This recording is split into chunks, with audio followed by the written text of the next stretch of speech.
성부와 성자와 성령의 이름으로 아멘. 예수님과 어머니 하나 되신 성심을 통해 아버지 뜻 안에서 기도드립니다. 사랑하는 하느님 아버지, 저희가 듣겠습니다. 말씀하여 주시옵소서. 오늘도 아버지의 뜻 진리를 저희들에게 가르쳐 주시는, 그리고 그 참된 진실과 사실의 나라로 인도하여 주시는 아버지 사랑에 감사드립니다. 아버지께 기쁨만을 드리는 반향을 저희들이 드릴 수 있는 은총으로 축복하여 주시옵소서. 이 모든 기도 우리 주 예수 그리스도의 이름으로 기도드리나이다. 아멘. 성부와 성자와 성령의 이름으로 아멘. 안녕하십니까? 하나님의 뜻 성교의 피아스니아입니다. 오늘도 아버지께서 인류에게 주신 진리의 말씀 여러분들과 함께 학습해 보도록 하겠습니다.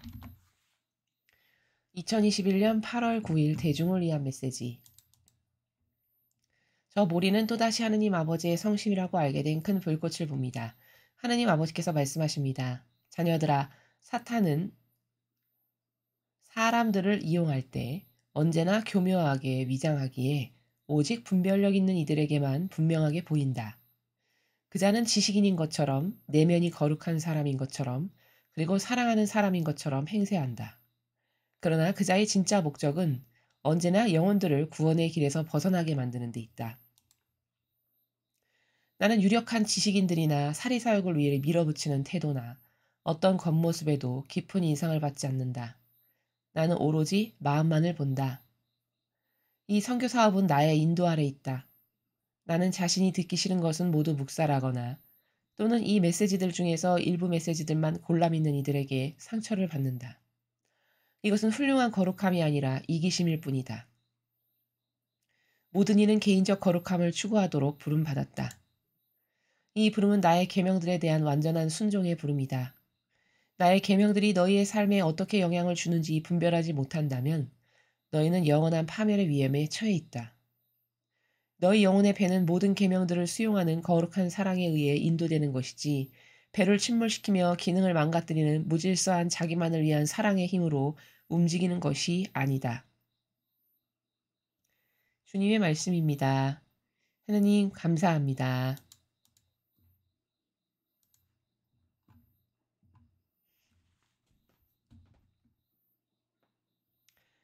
오늘 아버지께서는 속이는 악의 세력의 그 수법에 대해서 말씀하고 계십니다.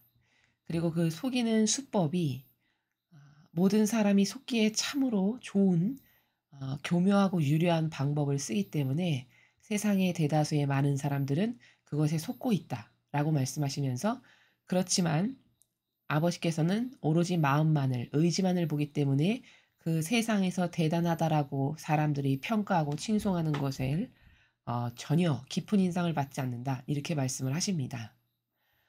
첫 줄을 보시면 자녀들아, 사탄은 사람들을 이용할 때 언제나 교묘하게 위장하기에 오직 분별력 있는 이들에게만 분명하게 보인다, 이렇게 말씀하셨습니다.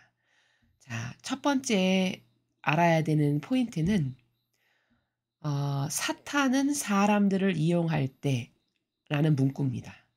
자, 그럼 저 말씀은 마귀는 사람을 이용한다라는 말씀이시네요. 그러면 어떻게 사람을 마귀가 이용할까요? 어떻게 사람을 이용해서 속일까요? 먼저 이런 겁니다. 사탄이 사람들을 이용한다라는 것은 영적으로 어떤 것이냐면, 예를 들어 내 마음이 무엇인가를 좋아하거나 받아들일 때 그때 악은 나에게 확 들어옵니다. 아주 쉬운 예로서 이런 게 있을 수 있죠. 요즘엔 인터넷을 많이 사용하시니까 인터넷을 통해서 어떤 이상한 야한 동영상 같은 그런 것을 본다. 그것이 궁금하고 평소에 호기심이 있어서. 그러면 그것을 볼 때 그 음란 마귀가 나에게 확 들어오는 겁니다. 그러면 사람은 바로 그러한 기회를 사탄에게 자기가 제공함으로써 그때 마귀가 들어오고 악이 그다음부터 자신을 그러한 도구로 쓰지만, 사람은 도대체 마귀가 나에게 언제 들어왔는지, 내가 지금 마귀 도구로 쓰이고 있는지를 깨닫지 못한다는 사실이죠. 바로 이런 똑같은 관점을 예수님은 성경에서 이렇게 말씀하셨습니다. "네가 마음으로 이상한 생각을 품고 이렇게 쳐다만 봐도 가늠한 거다." 이렇게 말씀하시죠. 바로 그 나라가 지금 제가 여러분에게 말씀드린 나라. 무엇을 마음으로 좋아라 해서 혹은 거기에 흥미가 있어서 그쪽으로 마음의 문을 내가 열었다. 그러면 그때 그것이 나에게 확 들어오는 순간입니다, 그 악이. 이것을 예수님께서는 "사람은 죄다." 그러면 어떤 형상적으로 손을 잡고 뭐를 터치해야만 죄라고 생각하지만 사실 본질의 나라에서 진짜 죄는 마음에 음란한 생각을 품고 어떠한 여성을 쳐다만 봐도 그거는 간음한 거다. 말씀하시는 바로 그게 지금 아버지께서 첫째 줄에서 말씀하시는 것과 똑같은 나라. 즉 네가 어떤 너의 사욕과 욕망이라든가 이기심과 자애심이라든가 사사로운 감정이라든가 기타 등등의 이 자아에서 발로되는 나와 관련된 그러한 다양한 욕구들 그것 때문에 어떠한 것에 내가 마음을 열면 그때 사탄이 확 들어온다라는 이 사실을 지금 아버지께서는 "사탄은 사람을 이용한다."라고 말씀하시는 겁니다. 그렇게 해서 악의 도구로 사람들이 사용이 되고요. 자 그리고 언제나 교묘하게 위장하기에 이렇게 말씀하셨습니다. 자 교묘하다. 제가 교묘하다는 단어를 참 강의 때 많이 쓰는데요. 교묘하다라는 게 뭘까요? 그건 좀 풀어서 설명을 하면 겉과 속이 다른 것을 우리는 교묘하다고 합니다. 또 친절하게 남에게 다가가서 어떤 것을 속이기 위한 처세를 하는 것도 교묘한 겁니다. 마치 사랑 많고 친숙하고 다정다감한 사람인 것처럼 영혼에게 다가가는데 실제 의지도 그러냐? 의지는 그런 것이 아니고 그에게 그렇게 다가가는 처세를 하는 이유는 무엇인가 거기서 뺏을 것이 있어서 어떤 도모하는 것이 있기 때문에 그렇게 다가가는 것인데 사람은 그 마음의 진실을 볼 수 있는 눈이 없다 보니 그것이 진짜 친절하고 진짜 착한 걸로 속게 되는 것이죠. 바로 이러한 모든 나라가 다 교묘하다라는 겁니다. 그렇게 사탄은 교묘하게 위장한대요. 위장하는 건 뭐죠? 그렇죠. 속이는 겁니다, 사람들을. 즉 진실을 가리는 거죠. 그럼 여러분 생각해 보십시오. 도둑이 어떤 집에 담을 넘어가서 물건을 훔칠 때 "나는 도둑입니다." 광고하고 다가가는 도둑은 단 한 명도 없습니다. 마치 도둑이 아닌 것처럼. 마치 그 집에 어떤 볼 일이 있는 것처럼 교묘하게 위장을 하죠, 도둑질을 할 때도. 그러한 것과 같이 사탄도 우리 눈에만 보이지 않을 뿐이지 그 영이 사람을 어떻게 자신의 하수인과 도구로 이용하냐면 그 호기심과 자신의 관심사 그리고 자기와 결부된 거 예를 들면 사욕과 욕망, 사사로운 감정, 이기심, 자의심과 같은 이런 쪽으로 내가 마음의 문을 활짝 열면 그때 그 악이 나에게 훅 들어오는 것이고 그렇게 해서 사람은 마귀의 도구로 이용이 당하는 것이고 그다음에 사탄이라는 영적 존재는 항상 인간을 어떻게 속이냐? 교묘하게 위장한다. 이거를 꼭 잊지 않아야 된다는 것이죠. 그렇기 때문에 오직 분별력 있는 이들에게만 분명하게 보인다. 이렇게 말씀하십니다. 그렇죠. 분별력이 없다. 그럼 대다수의 사람은 '어머 착하네. 어머 거룩하시다. 어머 훌륭하시다. 어머 똑똑한 사람이구나.' 이렇게 속는다는 겁니다. 자 그리고 이렇게 위장의 달인이 그럼 지금 이 세상에서 어떤 집단일까요? 여러분은 그렇게 착한 척, 선한 척, 거룩한 척, 지식인인 척 이 위장을 가장 교묘하고 유려하게 잘하는 집단이 여러분은 어떤 집단이라고 생각하십니까? 놀랍게도 그것은 세상이 아니라 이교도의 교회입니다. 이교도의 교회는 이러한 교묘하게 위장하는 위장술의 최첨단입니다. 수천 년을 두고 교묘해지는 것이 더해지고 더해지고 더해져서 무려 예수님이 다녀가신 지 2000여 년이 지나는 동안 교묘함의 단수가 점점 더 고단수가 돼서 정말 진리를 깨달아서 분별력 있는 영안의 눈으로 보지 않고서는 저것이 악이다라고 절대 깨달을 수 없는 그러한 위장의 달인이 이교도의 교회다라는 겁니다.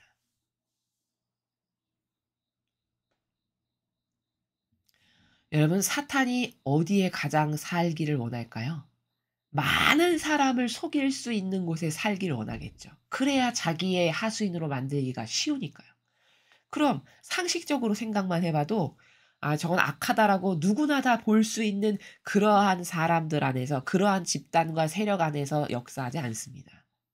왜? 아니 누가 다 사탄인 줄 알면 그 전략은 실패한 것이죠.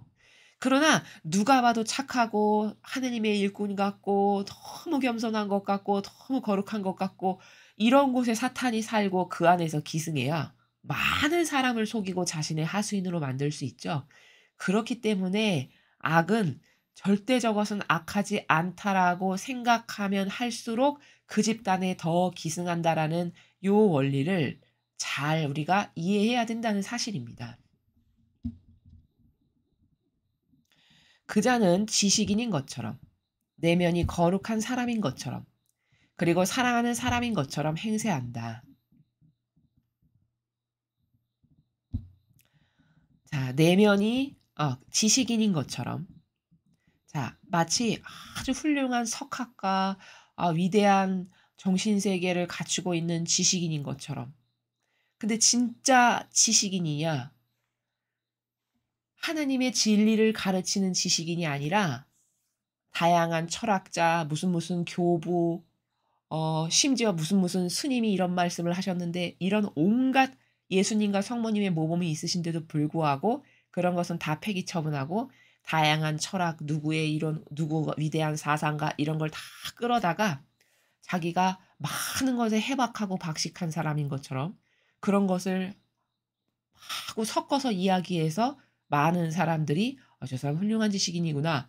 이렇게 바라보게끔 하는 이러한 악의 도구로 활용되는 그것이 바로 지식인인 것처럼 행세하는 이런 영혼. 또 내면이 거룩한 사람인 것처럼. 거룩한 사람인 것처럼은 뭘까요? 겉에 보이는 어떤 처신의 나라가 겉에 보이는 형상이 겉에 보이는 말과 행동이 참 거룩하고 고결하고 고귀한 사람인 것처럼 보이는 이러한 처세. 그래서 예수님께서는 바리사의 율법학자들이 거룩한 사람인 것처럼 처세하는 것을 회칠한 무덤 이렇게 말씀을 하셨죠.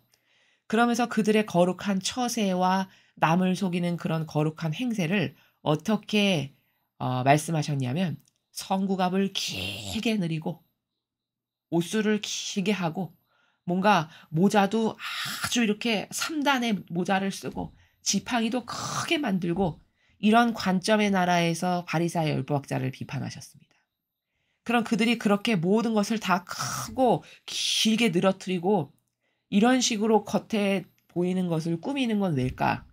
그렇게 겉에 보이는 것을 통해서 그 당시에 이스라엘 백성들이 훌륭한 하느님의 거룩한 일꾼처럼 보이게끔 하기 위해서 그러한 옷이며 행세까지도 그렇게 한다라는 것이죠.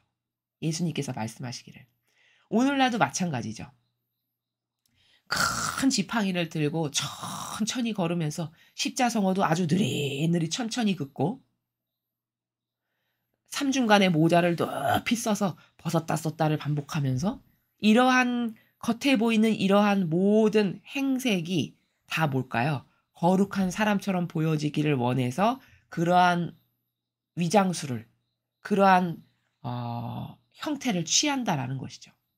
이게 바로 거룩한 사람인 것처럼 말씀하시는 행간의 나라다라는 겁니다. 그리고 사랑하는 사람인 것처럼 행세한다. 자, 사랑하는 사람인 것처럼 행세한다는 어떤 것일까요? 이런 것이죠. 하느님은 사랑이십니다. 그러니까 모두를 사랑해야 됩니다. 우리가 그리스도인인데 어떻게 모두를 사랑하지 않고 그리스도인이라고 할 수 있습니까? 이렇게 이야기하죠. 그럼 참 사랑 많은 사람인 것처럼 보이잖아요. 그럼 그 내면이 진짜 사랑이 많냐? 자, 진짜 사랑이 많다면 사랑의 달인이시고 사랑의 모범이시고 사랑의 완성체이시고 사랑의 결정체이신 예수님이나 성모님과 같은 모범이 그 영혼에게서 보여져야 됩니다. 결과로서, 열매로서. 그러면 사랑의 모범이시고 완성이시고 근원이시고 사랑 덩어리 자체셨던 예수님은 온통 희생으로서 맺은 열매밖에는 없으셨습니다. 그 영혼 하나하나를 소중히 여기셔서 그 영혼 하나하나를 위해서 끊임없이 배상과 보속하시고 가장 낮은 곳에서 그들을 위해서 자신의 모든 것을 내어주시는 그러한 진정한 사랑의 결정체인 희생, 그 희생의 모범이셨던 것이죠. 자, 그러면 하나님은 사랑이십니다. 그러니 모두를 사랑하십시오. 이 사람이 과연 예수님처럼 자신을 완전히 낮춰서 산 희생제물로서 하느님 아버지의 뜻에 자기를 내어 맡겨서 그렇게 해서 맺은 열매가 있는가? 그런 열매는 없습니다. 입으로만 하느님은 사랑이시니까 모두를 사랑해라. 그 사랑조차도 얼마나 교묘하고 역겨운 사랑이냐? 성경에 나오지 않는 여러분 사랑의 창조시며 사랑 자체이신 하느님 아버지께서는 아닌 것이 있을 때 광야에서 다 쓸어버려서 죽이시는 분이십니다. 사랑 자체신데. 그럼 하느님은 사랑이니까 모두를 받아들이고 다 끌어안아야 된다라는 것은 이러한 하느님의 사랑과는 많이 다르네요. 그렇죠. 하느님은 아니실 때 그 경계를 넘어섰을 때 가차없이 죽여버리시고 다 없애버리시고 쓸어버리시고 그분이 사랑 자체신데 우리의 아버지는 이런 사랑을 보여주셨단 말이죠. 그런데 엄청 자기가 거룩하고 사랑 많은 사람인 것처럼 모두를 끌어안고 사랑해야 된다라고 남에게 입으로만 그러한 발언을 하는 사람은 하느님보다도 더 착해서냐? 그것이 아니라 그렇게 사랑하는 사람인 것처럼 여기 아버지께서 말씀하시는 것의 나라로 비유하면 행세를 해서 모든 사람을 속이기 위한 아주 교묘하고 유려한 사탄의 도구가 된 것이다라는 것을 볼 수 있다는 것입니다. 과연 그 인간이 하느님보다도 사랑이 많을까요? 과연 그가 사랑 덩어리요 근원이시오 사랑으로 모든 인류를 만드셨는데 그러한 아버지의 사랑은 정의와 자비의 경계가 명확하셔가지고 아닐 때는 그분의 정의가 노아의 식구 8명만 남기고 다 쓸어버리셨습니다. 아닐 때는 소돔과 고모라에 그 아브라함이 그렇게 애걸복걸하면서 의인 몇 명만 있어도 살려주십시오 했는데 그 의인 몇 명이 없어서 다 쓸어버려서 죽여버리셨습니다. 이게 하나님의 사랑이에요. 그럼 아닌 것에서는 이렇게 그 아닌 것에 대한 준엄한 심판을 그분의 정의께서 하시는 것이잖아요. 이게 진짜 사랑인데 인간은 감히 역겨운 죄인인 주제가 하느님이 그러한 사랑을 행하시는 분이신데 마치 그러한 하느님보다도 자기는 더 착한 사람인처럼 사랑 많은 사람인 것처럼 행세한다는 것은 본질적 나라에서 봤을 때는 이건 정말 역겨운 짓이다. 라는 것입니다. 이것을 우리가 발견할 수 있어야 오늘 아버지께서 오직 분별력 있는 이들만 분명하게 볼 수 있다. 사탄이 어디에 있는지를 이 말씀의 나라를 우리의 것으로 만들 수 있다라는 사실입니다. 그러나 그 자의 진짜 목적은 언제나 영혼들을 구원의 길에서 벗어나게 만드는 데 있다. 말씀하시죠. 그렇죠? 아버지께서. 진짜 영혼을 사랑해서 지식인인 것처럼 거룩한 사람인 것처럼 사랑 많은 사람인 것처럼 하는 거냐? 아니라 그 겉에 보이는 그러한 처세의 달인과 남을 속이는 교묘하고 유려한 양의 가죽을 뒤집어 씀으로써 그들의 진짜 목적은 속의지는 뭐냐면 그렇게 해서 속는 모든 영혼들을 다 가져다가 한꺼번에 지옥의 자식으로 만들어버리게 하는 이게 사실은 진짜 목적이다. 너희들은 이것을 깨닫고 있는가 잘 살펴보거라 라고 말씀하시는 나라입니다.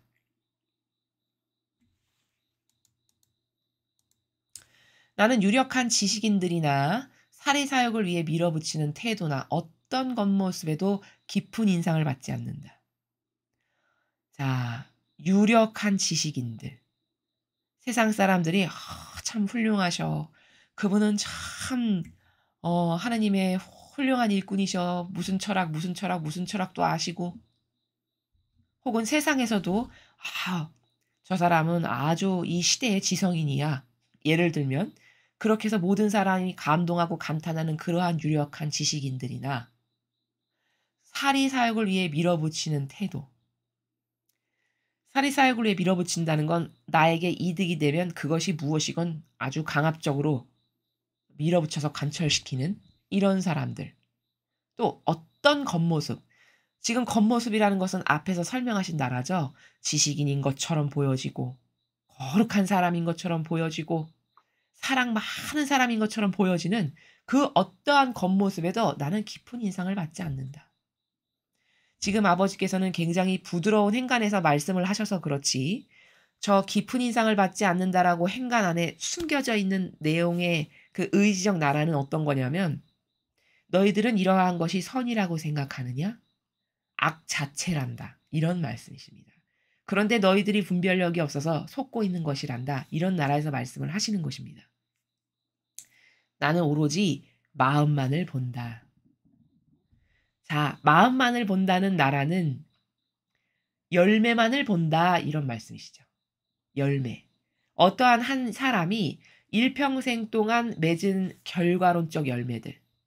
그럼 그 결과론적 열매들을 몇 개만 이렇게 나열해 보면 그 사람이 진짜 예수님과 성모님을 닮은 부분이 있는지, 예수님과 성모님의 모범을 닮아서 희생한 것이 있는지 하나하나 다 분별이 가능하죠. 열매를 통해서.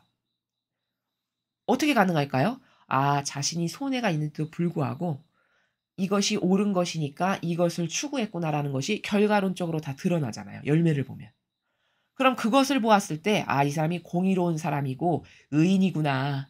예수님을 진짜 닮았구나. 성모님을 진짜 닮았구나. 이렇게 볼 수 있는 것이지, 여태까지 아버지께서 쭉 말씀하신 나라, 겉에 모모처럼 보여지는 참 거룩하게 보여지고 참 박식하고 해박하고 똑똑하고 훌륭한 것처럼 보여지고 참 사랑 많은 것처럼 보여지는 이런 것에 근거해서 아버지는 무엇을 좌지우지하시거나 그것에 의해서 무엇을 결정하시거나 이런 거를 안 하신다는 말씀이시죠. 그러나 대다수의 인간은 다 그런 겉에 보여지는 것을 통해서 속고 하나 되고 심지어 동조하고 협력도 한다는 말씀입니다. 이 선교 사업은 나의 인도 아래 있다. 자, 왜 이 선교 사업은 나의 인도 아래 있다 이렇게 밝히실까요? 아버지께서 많은 사람들이 이 선교회에서 하는 사업과 이 메시지에 대해서 하느님의 인도 아래 있다라는 것에 대해 희박한 관점을 가지고 바라보기 때문에 이 말씀을 하시는 겁니다. 확인시켜 주시기 위해서. 많은 사람들이 여기서 주어지는 메시지나 이 성지에서 아버지께서 행하시는 다양한 기적과 많은 역사들을 진실성의 나라에서 참된 단순성의 그 믿음으로 아 이거 진실이고 아버지가 이렇게 여기서 말씀하시고 여기 이렇게 많은 아버지의 역사가 있구나 이렇게 생각하는 것이 아니라 인간적으로 한 수 접어서 듣거나 그렇죠? 혹은 이 이교도의 교회가 말하는 제도와 전통에 굴복해서 거기 아니래 잘못됐대 거기 가짜래 여기에 굴복하거나 이런 다양한 부작용들이 있는 걸 아버지께서 다 아시겠죠. 그러한 얼마나 많은 부작용이 있는지를 아시는 아버지께서 얘들아 좀 직설화법으로 말씀드리면 여기 진짜다. 이 말씀을 이렇게 하시는 거죠. 얘들아 여기서 내가 이야기하는 건 진짜다. 이렇게 말씀을 저렇게 표현하신 겁니다. 다시 말하면 하느님의 인도 아래 있는지 아닌지는 당장 눈앞에 보이는 나무를 보고서는 알 수 없습니다. 여기서 말씀하시는 내용이나 일어나는 일들을 저만치 멀찌감치에다가 놓고 객관화된 나라에서 전체가 되는 숲을 바라봐야 아, 이 사업이 지금 아버지께서 직접 인도하시는 하느님의 사업이 맞구나라는 것을 알 수 있는 것이지 이렇게 근시안적으로 눈앞에 있는 나무를 바라본다 해서 이게 하느님께서 지금 하시는 일이야. 이것을 알 수 없다는 것이죠. 나는 자신이 듣기 싫은 것은 모두 묵살하거나 또는 이 메시지들 중에서 일부 메시지들만 골라 믿는 이들에게 상처를 받는다. 우리 인간은 이런 거 있죠. 내가 듣고 싶은 대로 듣는 거. 그거 있습니다. 우리의 여러 가지 한계 중에. 내가 듣고 싶은 내용만 골라서 듣는 거죠. 그리고 내가 듣기 싫은 의지를 갖고 있는 어떤 내용을 말해. 그러면 그거는 간과하고 잊어버리거나 아예 안 들어버리는. 이러한 인간의 인간적 경향이 인간의 마음과 정신 안에서 악으로서 지배한다는 걸 아버지께서 아시겠죠? 바로 그러한 것을 지금 말씀하시는 것이죠. 네가 듣고 싶은 것만 듣고 듣기 싫은 것은 묵살해버리고 말살하는 이런 거. 또는 여기서 아버지나 예수님이나 어머니께서 말씀하시는 메시지들 중에서 일부 메시지들만 골라서 믿는 이건 어떤 케이스일까요? 이런 거죠.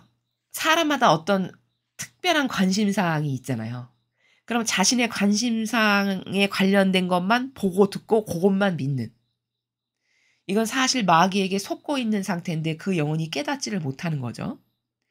그렇게 해서 자기가 듣고 싶은 것만 듣고 아닌 건 다 묵살해 버리거나 혹은 여기서 말씀하시는 이렇게 많은 메시지들 중에서도 내 관심사항, 내가 알고 싶은 거 고것만 골라서 믿고 나머지는 아니야 해서 자신의 기호와 정서 가운데에서 그마저도 종교 생활을 하는 이런 영혼들 때문에 나는 상처를 받는다. 이렇게 말씀하시는 것이죠. 이것은 훌륭한 거룩함이 아니라 이기심일 뿐이다.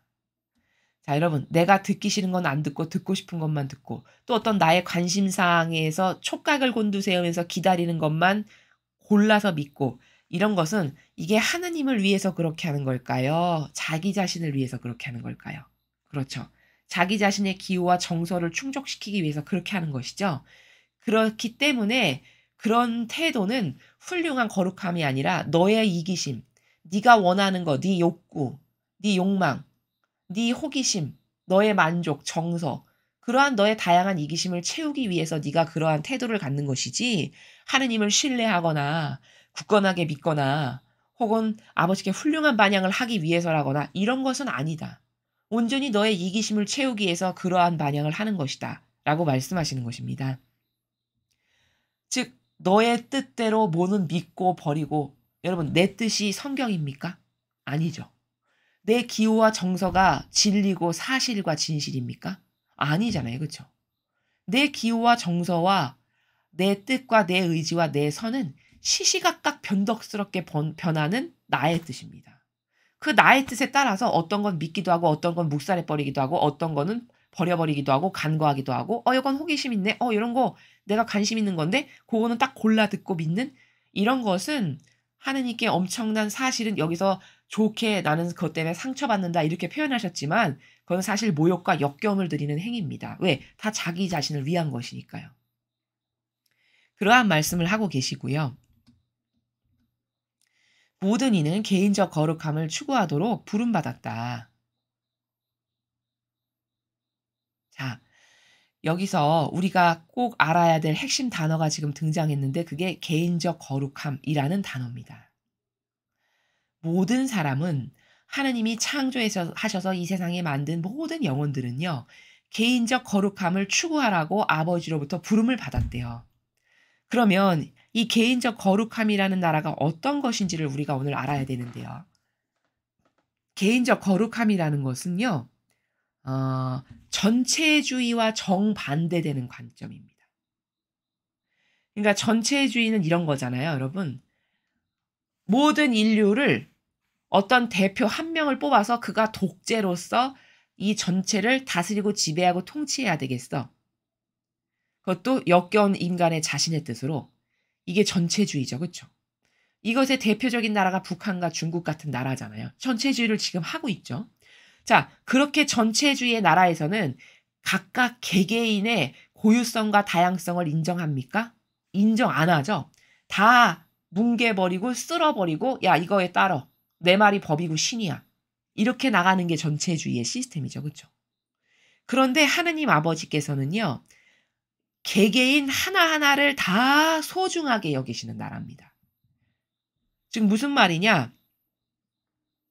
전체주의는 어떤 독재자 하나가 그 전체를 다스리고 지배하고 통치하고 굴복시키고 짓밟고 찍어 누르는 내 말 안 들으면 총살 당장 그 자리에서 죽여버려도 아무도 이건 왜 이럽니까라는 것을 입 밖에도 낼 수 없는 이게 전체주의의 시스템이죠. 이 시스템에서는 개개인의 자유나 개인적 거룩함 이런 건 절대 고려 대상이 안 됩니다.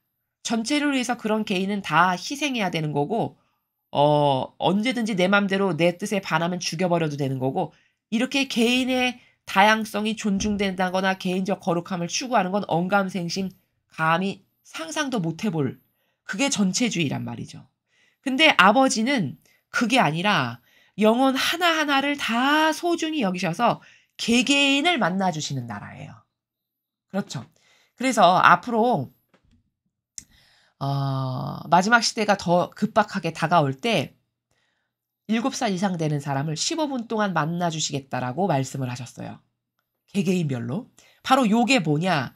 아버지께서 어떤 다스림을 어떠한 다스림의 나라로서 인류를 지배하시고 통치하시고 다스리시는지를 우리가 그 부분에서 확인할 수 있는데 아버지는 이렇게 인간처럼 자기가 왕의 자리에 앉아서 모든 걸 찍어 누르고 내 말을 들어. 아니면 너는 반대하면 너는 내가 죽여도 돼. 이렇게 군림하시는 분이 아니라 하나하나 개개인을 다 소중히 여기셔서 그 개개인을 하나하나마다 만나주시고 다양성의 원리 가운데 그 고유성을 다 꽃피울 수 있게끔 하시는 이게 아버지께서 다스리시고 통치하시고 군림하시는 나라가 바로 이런 나라입니다. 그러니까 이건 전체주의하고는 완전히 정반대죠. 저희 사명이 그리고 아버지께 속한 자녀들이 끊임없이 이 적그리스도가 전체주의를 하는 것은 절대 안 됩니다. 막아야 됩니다라고 외치는 게 바로 이 이유 때문입니다. 첫째는 하느님 이외의 어떤 사람도 감히 인류 위에 군림하거나 통치하거나 지배할 수 없습니다. 그건 오로지 신만 우리를 만드신 유일하신 아버지 한 분만 그렇게 하실 권리가 그분께만 있어요. 왜? 그분이 만드셨으니까요. 그렇죠? 게다가 두 번째 이유. 이 전체주의를 왜 거부하는 거냐? 이것은 하느님께서 인류를 다스리시는 이 방법과는 너무 달라요. 아버지는 우리를 직접 만드신 분이신데도 불구하고 얼마나 우리를 존중하고 사랑하시냐면 개개인의 하나하나를 다 존중하고 돌보시고 사랑하셔서 심지어 1대1로 만나주시는 시스템이라는 겁니다. 아버지께서 인류를 다스리시는 시스템은. 근데 인간은 감히 자기가 신도 아니고 우리를 창조한 세력 그런 것도 아닌데 자기 뜻으로 짓밟고 뭉개뜨리고 으스러뜨리고 야, 내 말 들어. 안 들어? 그럼 너는 내가 죽여도 돼. 이런 전체주의로 인류를 찍어 누르고 그 위에 군림하고 지배하려는 거라는 거죠. 이게 왜 그 영혼에게 그래도 된다라는 권한을 누가 허용했단 말입니까? 우리 어느 누구도 그런 권한을 그 특정한 인간 개인에게 허용한 적이 없습니다. 그렇죠? 근데 감히 적그리스도가 이제 인류를 그렇게 전체주의로 군림하고 자기가 왕처럼 왕의 자리에 앉아서 이렇게 인류를 찍어 누르려고 한다. 이거는 절대 막아야 된다. 이거는 안 된다라고 그래서 외치는 겁니다. 아버지는 얼마나 이 부족한 우리 하나하나를 참으로 존중하시고 사랑하셔서 그래서 사랑으로 돌보시냐면 얘들아 너희는 다 나의 눈에는 각각 개개인 하나하나가 다 소중한 존재란다. 다 고유성과 유일성으로 다양성으로 다 존중받아야 될 존재들이야. 그래서 모든 이는 내가 만든 모든 영혼들은 각각 다 개인적 거룩함을 추구해야 된단다. 나는 그렇게 너희가 각각의 너희들의 고유성과 다양성과 독창성으로 하느님 아버지의 1대1의 고유한 관계성을 구축해서 그렇게 거룩함의 나라를 구현하도록 너희들을 불렀다. 이렇게 말씀을 하시는 거라는 거죠. 이러면 이건 전체주의와 얼마나 다른 거냐. 그리고 이것이 합리적인 거고 이게 마땅한 거고 하느님께서는 우리를 이러한 그분의 다스림의 법칙으로서 인류를 이렇게 앞으로 성화 시대에 우리를 다스리실 것이라는 겁니다. 그러니까 여기서 개인적 거룩함이 도대체 무엇인가? 이것은 아버지께서 다양성의 원리를 영혼 하나하나마다 다 존중하셔서 개개인을 만나주시고 개개인의 그 모든 독창성, 고유성을 존중하셔서 하느님과의 고유한 영성의 관계를 구축해서 그 각각의 개개인마다 가지고 있는 다양한 훌륭한 속성으로 거룩함을 완성해 나가는 이러한 가운데에서 너희들이 훌륭해지거라. 이러하신 나라다라는 거죠. 근데 전체주의는 그게 아니라 한 명이 왕처럼 찍어 누르고 그 모든 영혼들 위에 군림하고 통치하고 지배하려는 이런 마귀의 시스템이다. 라는 것을 우리가 잘 깨닫고 비교 분석을 할 줄 알아야 된다라는 말씀을 드리는 겁니다.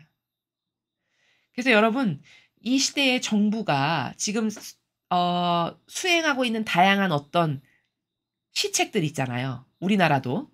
예를 들면 뭐 "몇 인 이상 모이지 마시오." 뭐 "마스크 쓰고 다녀라." 뭐 몇 인 이상 집합 금지, 식당에 갔을 때 뭐 어떻게 떨어져 앉고 몇 인 이상은 같이 밥 먹지도 말고 만나지도 말고 이런 거. 이런 게 바로 지금 무엇을 구축하려고 그런 것을 이 정부가 하는 거냐면 수동적인 즉 기계적인 인간으로 우리를 만들어서요. 그렇게 기계적인 인간으로 만들어서 자신들이 이제 앞으로 적그리스도가 전체주의를 할 때 거기에 올바르게 자기네가 수월하게 전체주의를 할 수 있도록 길들이는 작업을 지금 정부가 하고 있는 겁니다. 근데 사람들은 그것도 모르고 말 잘 듣는 착한 학생인 것처럼 여러분 말 잘 듣는 학생은 누구에게나 그런 태도를 취해야 되는 게 아니라 그러한 반향은 하느님께만 드려야 되는 것이죠. 왜? 아버지가 우리에게 가장 좋은 것만을 주신다는 이 신뢰와 믿음의 관계가 아주 돈독하고 강하다면 그러한 순종적인 반향은 하느님께만 드려야 되는 겁니다. 근데 인간은 거꾸로 살아요. 그렇게 말 잘 듣고 순종적인 것을 전체주의를 하려는 이 마귀 세력에게 오히려 그렇게 순종을 하고요. 아니 이런 하느님께는 이렇게 위대해서 우리를 존중하고 사랑하셔서 하나하나를 그 고유성으로서 아름답게 꽃피우게 하는 영혼으로서 성장시키시고자 하시는 이런 아버지께는 대들고 거역하고 반역을 한다는 게 이게 말이 됩니까? 이게 거꾸로 살아가고 있다는 반증이에요. 아니 전체주의를 하려고 맨날 기계처럼 뭐 하지 마, 뭐 써, 모이지 마, 뭐 하면 안 된다, 너 이거 했어 안 했어 조사하고 이거는 기계적 인간을 만들기 위한 그들의 전략이라고요. 그들이 전략적으로 말 잘 듣고 순종적이고 수동적인 피동적인 이런 인간을 만들어 가지고 이제 곧 도래할 전체주의의 국가가 됐을 때 그때 아주 잘 길들여져서 말 잘 듣는 국민으로 만들어 놓으면 자신들이 수월하잖아요. 그거에 전초전을 지금 하고 있는 거거든요. 근데 거기는 그렇게 순종적이에요. 그렇게 말을 잘 듣고 그렇게 하나가 잘 돼 주고 진짜 정작 하나가 되어 줘야 되고 정말 순종해야 되고 목숨을 바쳐서도 하나 되어야 되실 분께는 배 내밀고 이렇게 억압을 해 겁박을 해. 내 자유지. 영혼은 자유해야 되는 거 아니야?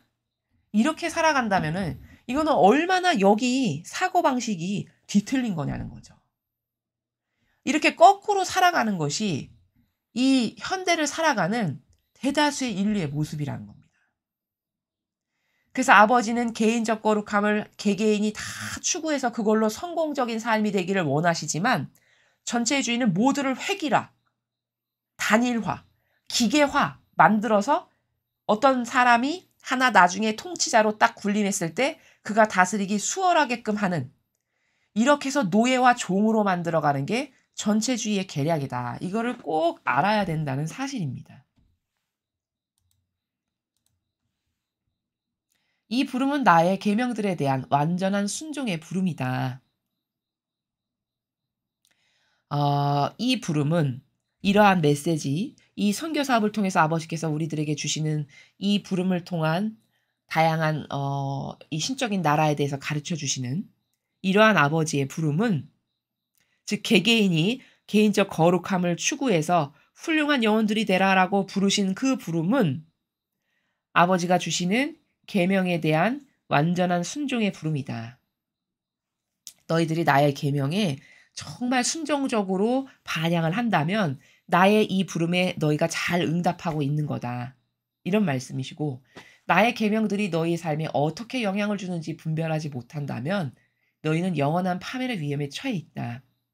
자, 아버지께서 이런 계명에 순종하라라고 해서 주신 이런 10가지의 법칙은 사실은 각각의 개개인 영혼을 겁박하고 억압하기 위해서 주시는 게 아니라 각각의 개개인이 고유성으로 아름답게 다양한 거룩함을 완성해서 아름다운 영혼으로서 하느님께 반영할 수 있는 그러한 완성의 영혼들이 되게끔 하기 위해서 내가 너희들에게 계명을 준 거고 너희가 그러한 계명에 순종하는 삶을 산다면 그것을 너희는 완성하게 될 거다. 이런 말씀이시거든요. 근데 만약에 분별이 떨어져 가지고 분별의 기능이 떨어져서 이 계명이 우리들의 삶에 어떤 영향을 주길래 이러한 계명을 강조하시는지를 잘 깨닫지를 못해. 그래서 계명을 지키지를 않아. 그럼 너희는 영원한 파멸의 위험에 처할 수밖에 없다. 너는 영원히 파멸할 수밖에 없는 거다. 이런 말씀을 하시는 겁니다. 너희 영혼의 배는 모든 계명들을 수용하는 거룩한 사랑에 의해 인도되는 것이지 배를 침몰시키며 기능을 망가뜨리는 무질서한 자기만을 위한 사랑의 힘으로 움직이는 것이 아니다. 이렇게 말씀하셨습니다. 자, 우리의 영혼을 배에 비유를 하셨어요. 아버지께서. 그럼 여러분, 배라는 것은 어떤 목적지가 있죠. 정착지가 있고 도착해야 될 어떤 데스티네이션이 분명하게 있는 게 배의 항해의 여정이잖아요. 자, 그러한 배는 목적지가 있는 건데, 그런데 그 목적지를 올바르게 간다는 것은 어떤 것이냐? 내가 너희들에게 주는 이러한 계명을 하나하나 잘 지키면서 가는 것이 그 목적지에 안전하게 침몰되지 않고 파손되지 않고 잘 도착하는 것이지, 너가 무질서한 너만을 위한 자아에서 충동질하는 네가 좋아지기 위한 아버지의 뜻 다 배제하고 내 것이 앞서가는 그런 무질서한 내가 좋아지는 사랑으로서 이 배가 목적지에 안전하게 가게 할 수는 없는 거다. 이 배가 훌륭한 목적지에 안전하게 가려면 반드시 너희들은 내가 주는 계명을 지켜야 너희 영혼의 배가 안전하게 그 정착지에 갈 수 있는 거다. 이것에 대한 오해가 없어야 된다는 것이죠. 즉 더 쉽게 말하면 지금 영혼의 배라는 것은 여러분 우리 영혼의 유일한 목적지 종착지가 어디입니까? 그렇죠. 구원의 천상의 나라에 가는 겁니다. 그러면 내가 나의 영혼의 배가 안전하게 그 천상의 나라에 도착을 하려면 이 세상에서 내가 생명이 붙어 있는 한, 그 항해의 여정이 있잖아요. 근데 그 항해의 여정이 일평생 무질서한 내가 좋아지는 것만을 따르면서 막 살았어. 아버지하고는 무관하게. 그럼 나의 항해의 여정은 오로지 나만을 위한 것을 사는 것이 이 항해의 여정이죠. 그렇죠? 그럼 그렇게 살고 예를 들어서 죽었다. 그러면 너는 너 무질서한 너만을 위한 사랑으로 살았기 때문에 네 영혼의 배는 이 천상의 나라에 갈 수 없다. 근데 네가 만약에 이 배의 목적지가 천상인데 이 지상에서 그러면 다양한 그 항해의 과정들이 있는데 그 항해의 과정을 순전히 나의 계명에 순종해서 그 계명을 지키기 위해서 이것도 희생했고 이 고통도 받아들였고 나도 배제했고 이렇게 살았다면 너가 죽고 난 다음에 너의 영혼의 배는 안전하게 정착지인 천상의 나라에 가기에 합당하다. 이렇게 말씀을 하시는 거다라는 것이죠.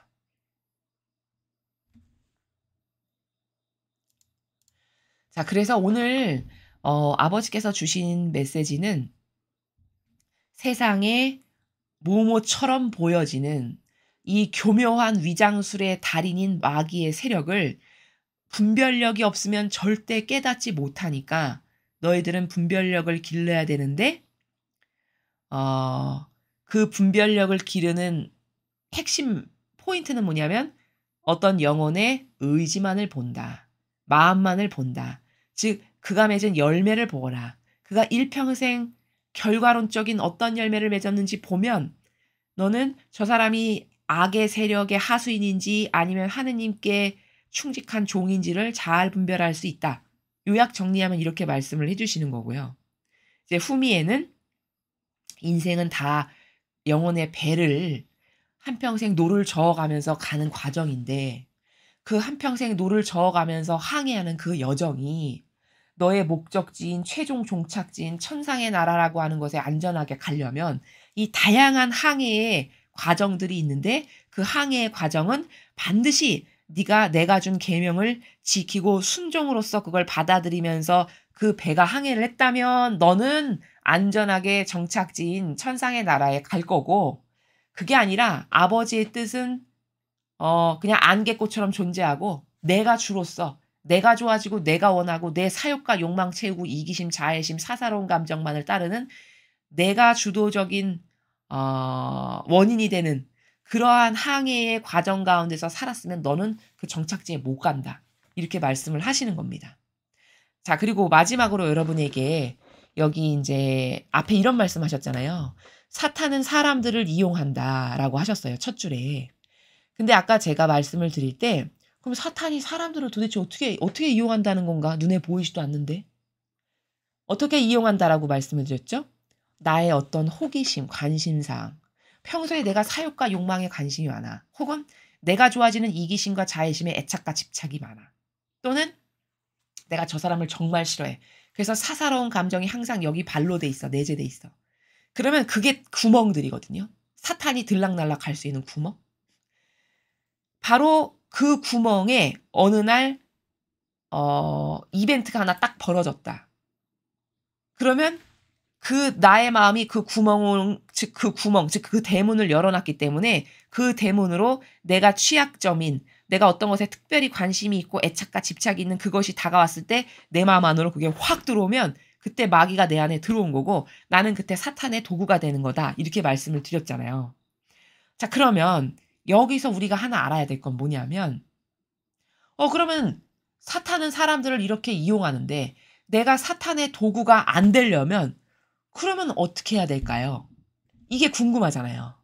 다양한 케이스에서 사람은 나약하고 진리도 제대로 모르고 그러니 분별력은 더더욱 있을 수 없고 그러면 수시로 사탄의 도구가 될 텐데 그럼 사탄의 도구가 안 되는 방법은 없나요?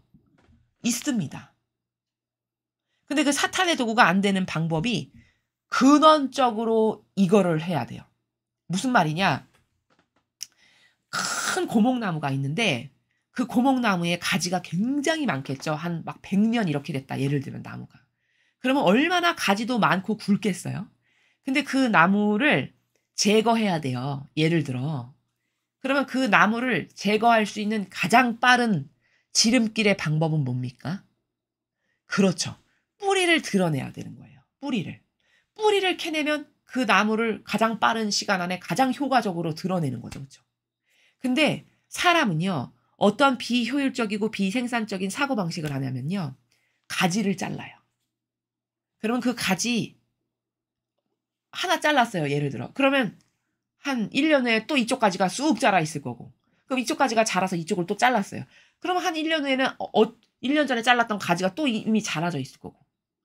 이게 뭐냐면 무슨 말씀을 제가 드리는 거냐면 근원적인 해결 방법을 하지 않고 근시안적이고 근원이 원리가 뭔지를 모르다 보니 이렇게 임시방편적인 방법을 취한다는 거예요. 우리가 악을 맞서 싸울 때. 이러면은 비효율적이고 악의 근원을 제거할 수가 없다는 거죠. 그렇겠죠. 그러니까 사탄은 사람을 이렇게 이용하는데 그러면 내가 활용 안 당하려면 근원적 방법이 뭡니까?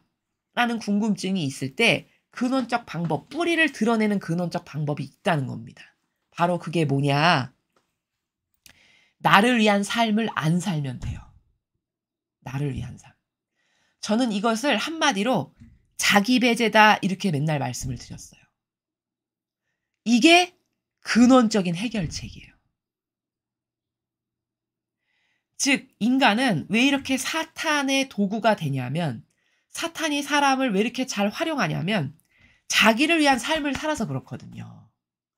나를 위한 삶을 사니까 이기심이 있어, 자애심이 있어, 사욕이 있어, 욕망이 있어, 때때로 사사로운 감정도 올라와, 교만 올라와, 자만 올라와, 수억만 가지의 하부의 종류들이 이렇게 많은 거거든요. 그 자아와 인발부되고 관련된 것들이.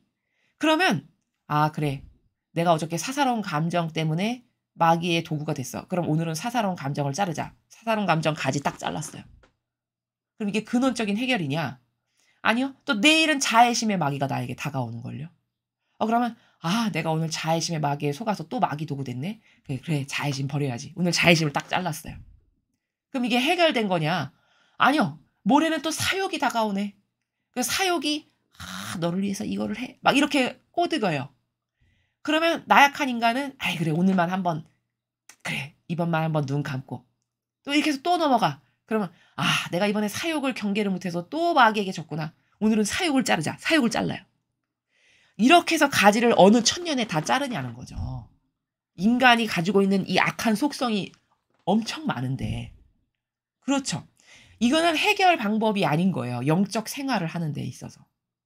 그러면 이걸 한 방에 다 해결할 수 있는 한 번에 뿌리를 드러낼 수 있는 해결 방법이 있는데 그게 뭐냐? 그게 바로 자기 배제예요. 그렇죠.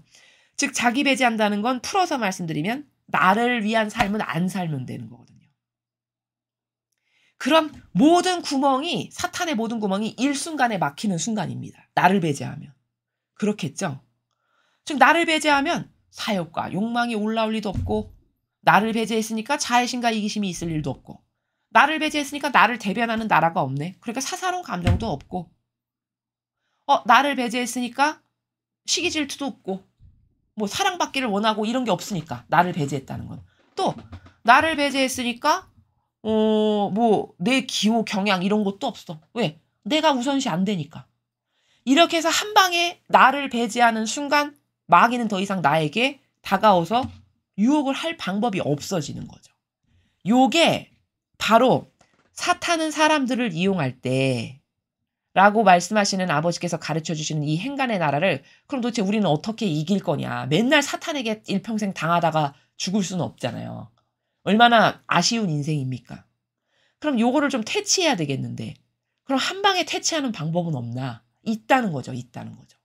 그게 바로 자기를 배제하는 거고 나를 위한 삶을 그게 안 살면 되는 거라는 겁니다.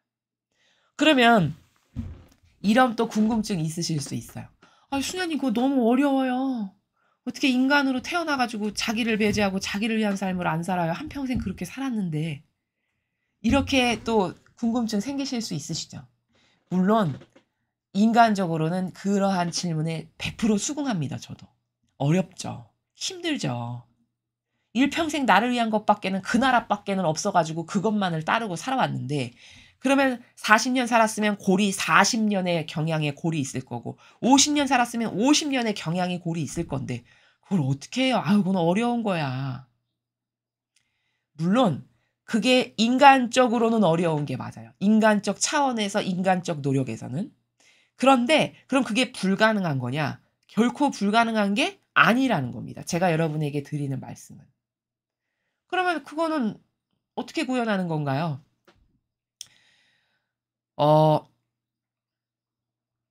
이런 거예요. 이걸 구현한다는 거는요. 처음에는 힘들고 어려울 수 있으나 자꾸 해보는 겁니다. 반복 학습처럼. 예를 들면 세상도 이렇죠. 김연아 선수가 스케이트를 피겨를 할 때 제가 보니까 어떤 그 인터뷰에서 읽었는데 점프 한 개를 완성하는데 5,000번 엉덩방아를 찢는데요. 한 개를 완벽하게 기술을 구사하는데 대략 5,000번의 엉덩방아를 찌면 그때 가서야 그 한 가지의 기술을 마스터한다라고 하더라고요. 그러면 이 말은 무슨 뜻이죠? 어떠한 한계가 완전히 나의 것이 되게 하려면 반복 학습을 통해서 최소 5,000번의 시도를 하면 그러면 그 하나가 나의 것이 되는 거구나. 이게 여기서 발견할 수 있는 원리죠. 자연법의 인간도 어떤 훈련을 할 때 반복 학습으로 그것이 내 것이 되게 하는 것이지 처음부터 태생이 타고난 어떤 속성이 이게 잘 돼 이런 사람은 없거든요. 영적인 것도 똑같은 겁니다.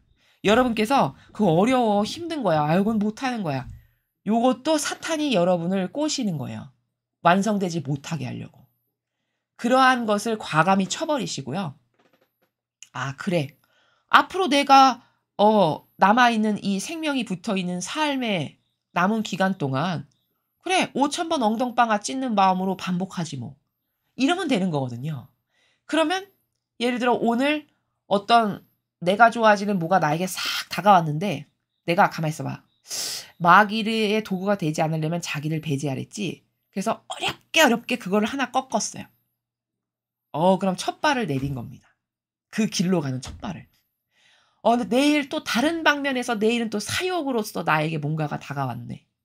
근데 너무 어렵고 힘들고 고통스럽지만 어렵게 또 이거 내가 좋아지는 거 하면 이건 아버지가 좋아하시는 게 아니라 마귀에게 장신구 달아주는 거랬지. 또 이걸 배척했어. 그러면 또 두 번째로 성공을 한 거예요. 그러면 이런 것이 처음에는 어렵겠으나 그것이 10번이 되고 그 시도가 20번이 되고 100번이 된다. 1000번이 된다. 그러면 그때는 기하급수적으로 내리막길 달리는 자동차처럼 가속이 붙겠죠. 그렇죠? 처음에는 어려워도 그렇게 가속이 붙으면서 스킬이 생긴다고 하죠. 왜 세상에서도. 그렇게 가속이 붙으면서 스킬이 생기면 이제 그게 쉽고 그때 가서 이제 그게 내 것이 되는 거거든요. 그런 정신의 차원의 나라가 이런 것이기 때문에 그냥 묵묵히 한결같이 꾸준히 인내하면서 노력을 하시면 된다라는 겁니다. 마음에서 거부만 안 하시면 된다라는 거예요. 왜 우리가 등산을 하다 보면은 그 등산로가 저기 심리 밖에서도 쫙 이렇게 보이잖아요. 등산로가 길이. 그 심리 밖에서도 등산로의 길이 이렇게 보인다는 거는 수많은 사람들이 반복해서 거기를 밟고 지나갔기 때문인 거거든요. 그런 것처럼 어떤 산을 내가 오르는데 아무 길이 없는 산을 처음 올라요. 그럼 맨 처음에 그 산의 꼭대기에 가는 것은 정말 어렵고 힘든 일이겠지만 그 길 없는 산을 한 번 오르내리고 2번, 3번, 10번, 100번 이렇게 오르내린다면 없던 길도 생깁니다. 그래서 멀리서 보면 저기 언제 저 산에 저렇게 길이 있었지? 이렇게 되는 것이거든요. 영적인 도전과 훈련이라는 것도 여러분 이렇게 하는 거다라는 것을 여러분에게 추가로 말씀을 드립니다. 그래서 오늘 우리가 배운 학습한 이 진리의 나라는요. 교묘하고 유려한 악이 위장해서 우리에게 늘 우리를 마귀 도구로 쓰려고 다가오는데 분별력이 없으면 100% 속는다. 그러면 분별의 기준은 뭐라고 가르쳐줬죠? 그렇죠. 열매를 봐라. 그 사람의 의지를 봐라. 그 사람이 맺은 열매가 예수님과 어머니처럼 희생과 의인으로서 행한 열매가 있냐? 그러면 그 사람은 선한 사람이고 하느님께 속한 사람이에요. 근데 맨날 말만 했지 희생과 의인으로서 맺은 열매가 하나도 없다. 그건 남을 속이는 마귀입니다. 이렇게 분별을 하라고 오늘 아버지께서 가르쳐 주셨고 후미에는 우리의 인생이라는 것은 영혼이 각각 배, 독착지, 종착지가 있는 배인데 그 배가 항해를 일평생 하잖아요. 그래서 최종 목적지에 가는데 그 항해의 과정이 네가 내가 주는 계명을 잘 따라. 그래서 너를 배제하는 것을 계속 반복적으로 해.